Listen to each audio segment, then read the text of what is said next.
With our background knowledge of the linguistic history of English, we are now ready to explore some practical topics about modern English. The irregularity of the English spelling, the English lexicon, the regular and irregular noun plurals, and double negation. First, contributors to spelling irregularity.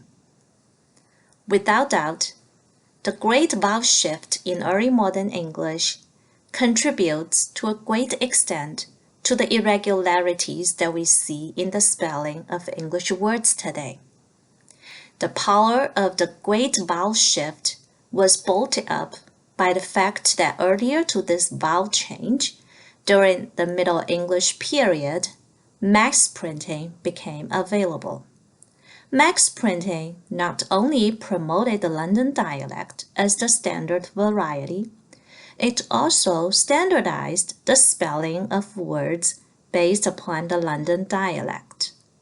This change was happening against the backdrop that ever since Old English, there have been dialects of English with different pronunciations of words. While there have always been dialectal differences and the actual pronunciation of words has continued to change, the spelling of words has become more and more fixed, leading to more and more instances of the lack of one-to-one correspondence between letters and sounds. This situation, by and large, is the result of a natural and inevitable process of sound change. But a man-made effort that happened during early modern English made the situation worse, the respells of the English words. At the time during the Renaissance, some grammarians, quite wrongly, I have to say, considered that Latin was the most logical language, and therefore they made an explicit effort to align the English spelling to Latin, leading to even more irregularities in the spelling of the English words. Here are some examples of the respellings of English words to Latin. Addition of the letter B in det, doubt, and subtle. Addition of the letter C in perfect, verdict, arctic, and vital. To understand the lineage of these words, pay attention to the backward arrows. For instance, for the word that in English, it was accepted into the Middle English lexicon from Old French dette, and the Old French word dette was borrowed from the Latin word debitum. Therefore, when Middle English borrowed this word from Old French, the word did not have the letter B in it, and therefore pronounced without the letter B as that. So, even when the word was respelled to debt in early modern English, everybody would still say it as that, without the B. Another piece of evidence of the verbal nature of language, that is, the primary function of language, is spoken rather than written. Some more examples. Addition of the letter L in assault, falcon, fault, and vault. Addition of the letter P in receipt and bankrupt. Addition of the letter T in mortgage. Addition of the letter D in emerald, and addition of the letter S in baptism.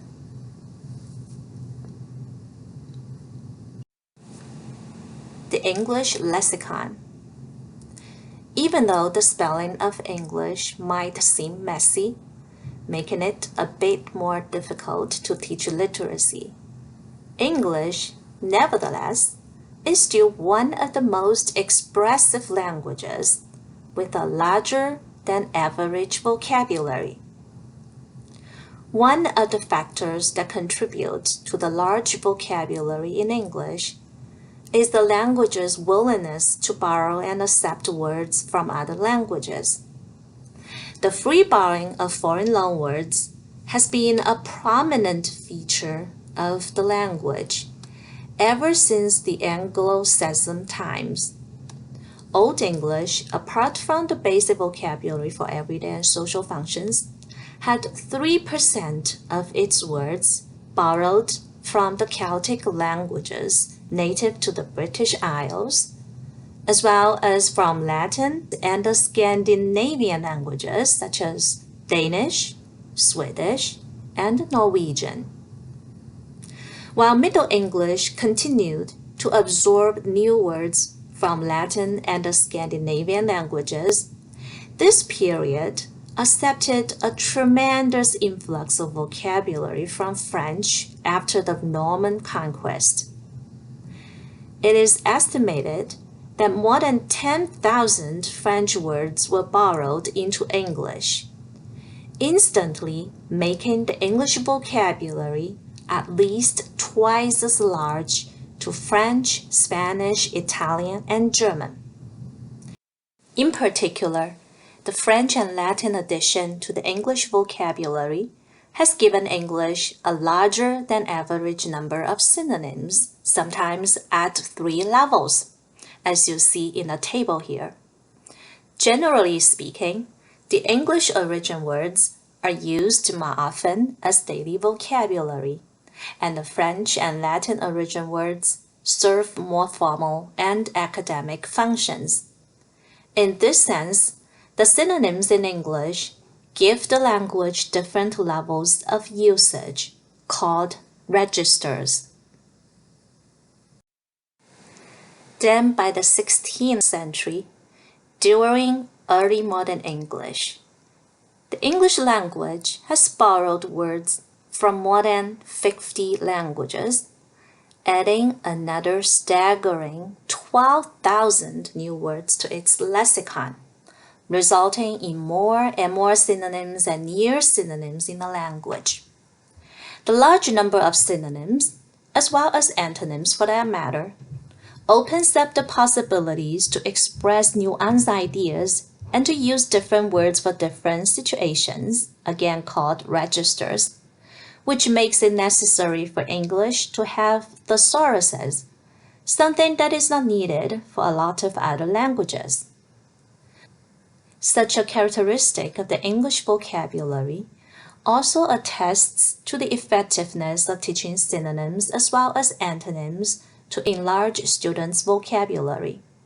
It also explains why formal or academic writing of the English language prefers the use of a variety of vocabulary to express and restate an idea, a skill all students need to master. Of course, English not only borrows words, but also suffixes. On top of that, the language creates. Through morphological processes such as compounding, blending, affixation, acronym, and clipping, English has added even more words to enrich its lexicon. Now, please take a look at the words here. Chalk, dragon, cargo, piano, waltz, zero, caravan, yoga, ginseng, Sudoku, banana. Do you know their origin? When you're ready, click the arrow to see the answer. These words offer a very small sample of the rich sources of the English vocabulary. When you read it through, please click the arrow to watch a short video on the history of the English lexicon.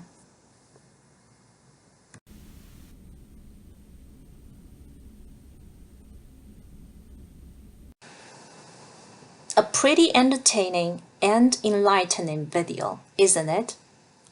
Now let's see how sound change shaped the plural marker in English. To answer this question, we need to first look at a sound change in Old English called e-umlaut. E-umlaut is also called front mutation or e-mutation because it happens when a stressed syllable is followed by an unstressed syllable containing the vowel e or u, and then the vowel in the stressed syllable would be fronted or raised.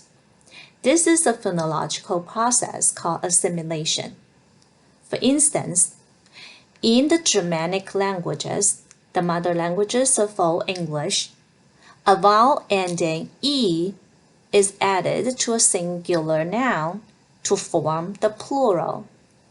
When Old English borrows this rule to add the vowel ending e to its singular nouns, such as to the noun fought, then fought becomes faulty. Note here that the word faulty has the stressed syllable fa followed by an unstressed syllable t containing the vowel e. Then e-umlaut takes effect, turning faulty to fatty, fronting the original back vowel o to become a front vowel a. And a, through the great vowel shift, subsequently becomes e. Therefore, we have the modern English plural pairs, foot and feet. Other examples include man, men, tooth, teeth, goose, geese, and louse, lice. In this way, e-umlaut becomes the source of the irregular plural forms in modern English. Then what about the regular plural forms? Also in Old English, nouns are classified into 7 classes.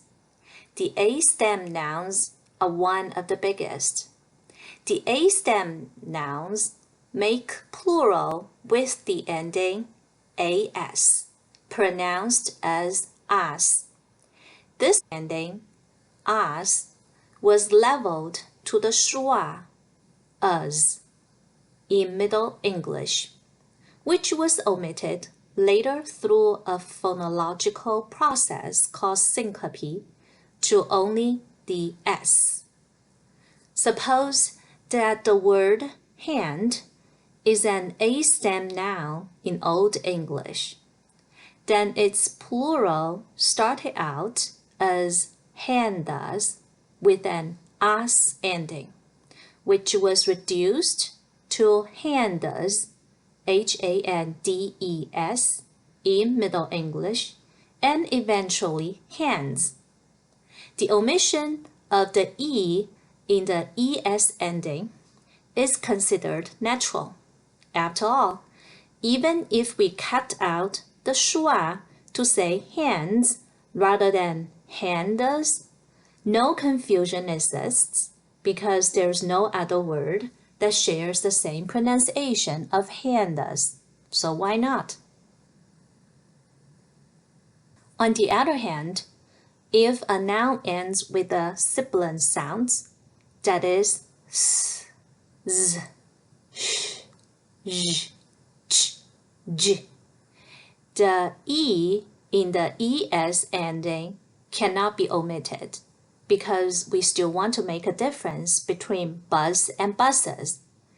If we cut out the E, the plural of bus becomes buzz, which would be considered the same as the singular form, bus, because consonant length is not phonemic in English. Or in other words, to prolong a consonant does not make a new word.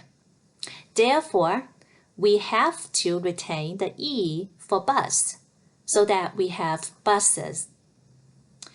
Because the A stem nouns are the biggest class of nouns, other classes of nouns decide to follow suit, discarding their own plural markers and take on the S or ES ending for their plural. This is how the original plural ending as in Old English becomes the modern English regular plural ending S. However, there is one exception in the N stem nouns in Old English. The original plural marker for nouns in this class is the an. It was also reduced to en or n in Middle English and later discarded its own plural ending altogether to use the A stem plural ending es or eventually s. However, for reasons unknown, one single word in this noun class retains its own plural marker en. This is the word ox, so its plural is oxen.